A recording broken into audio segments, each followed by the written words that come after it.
Big boss beauty అశురెడ్డికి గతేడాది brain surgery జరిగింది.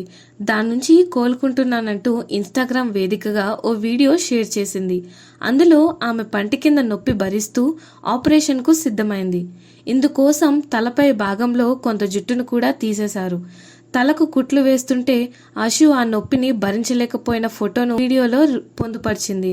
మానసికంగా, శారీరకంగా ఎంతో కుంగుబాటుకు గురైన అశు తనకిలాంటి పరిస్థితి వచ్చిందేంటని కన్నీళ్లు పెట్టుకుంది. ఇప్పుడు ఆ బాధ నుంచి కోలుకుంటున్నానంటూ తెలిపింది. ఇటీవలే ఓ షోలో అశురెడ్డి తన తలకు జరిగిన సర్జరీ గురించి చెప్తూ ఎమోషనల్ అయింది. బ్రెయిన్ ఆపరేషన్ కావడంతో తలపై జుట్టు తీసేశారంది.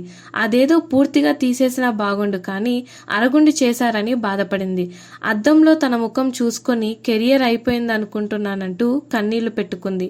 డాక్టర్లు 6 నెలల పాటు విశ్రాంతి తీసుకోమంటే, కానీ ఐషు మాత్రం ఖాళీగా ఇంట్లో కూర్చోవడం ఇష్టం లేక 2 నెలలకే సెట్స్లో అడుగుపెట్టింది.